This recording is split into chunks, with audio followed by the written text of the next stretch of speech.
എന്താടാ ഇവിടെ ഒരു ബഹളം? ഒന്നുമില്ല. വളരെ പ്രധാനപ്പെട്ട വാർത്തയിലേക്കാണ് പോകുന്നത്. ഗോവിന്ദച്ചാമി ജയിൽ ചാടി എന്നുള്ളൊരു പ്രധാനപ്പെട്ട വാർത്ത. കണ്ണൂർ സെൻട്രൽ ജയിലിൽ നിന്നാണ് ഗോവിന്ദച്ചാമി ചാടിപ്പോയത്. ഒന്ന് വേഗം വരാൻ, കമോൺ. കണ്ണൂർ ജയിൽ പരിസരത്തു നിന്നുള്ള ദൃശ്യങ്ങളാണ് അത്. ഒരാൾ നടന്നു പോകുന്നതായി കാണുന്നുണ്ട്. ഇത് ഞാൻ തന്നെയാണ്. ഗോവിന്ദച്ചാമി രക്ഷപ്പെടുന്ന ദൃശ്യങ്ങളാണ് ഇപ്പോൾ സ്ക്രീനിൽ കണ്ടുകൊണ്ടിരിക്കുന്നത്. ഈ ജയിലിയാടിയോ?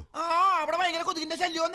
പിന്നെ കഴിഞ്ഞ പ്രാവശ്യത്തെക്കാളും ഫുഡും മോശം. ഒരുമാതിരി കുറ്റവാളികളോട് പെരുമാറുന്ന പോലെ ഒരു പെരുമാറ്റം. ഒരു സങ്കോചവും ഇല്ലാതെ വളരെ കൂളായി തന്റെ വീട്ടിലേക്ക് നടന്നു പോകുന്ന അതേ ലാഘവത്തോടു കൂടി ഗോവിന്ദച്ചാമി നടന്നു പോകുന്ന ദൃശ്യങ്ങളാണ് ഇപ്പോൾ സ്ക്രീനിൽ കണ്ടുകൊണ്ടിരിക്കുന്നത്.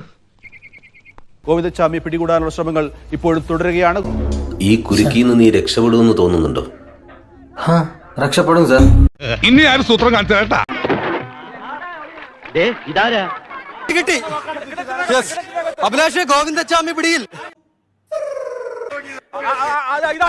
ഗോവിന്ദച്ചാമിയെ പിടികൂടുന്ന ദൃശ്യങ്ങൾ മാതൃഭൂമി ന്യൂസിലൂടെ കാണും. ഗോവിന്ദച്ചാമി അകത്ത് ഒളിച്ചിരിക്കുകയായിരുന്നു. ഗോവിന്ദച്ചാമിയെ പിടികൂടുകയാണ് മാതൃഭൂമി ന്യൂസിലൂടെ തത്സമയം കാണാം പ്രേക്ഷകർക്ക്. ഗോവിന്ദച്ചാമിയെ പിടികൂടുന്ന ദൃശ്യങ്ങൾ.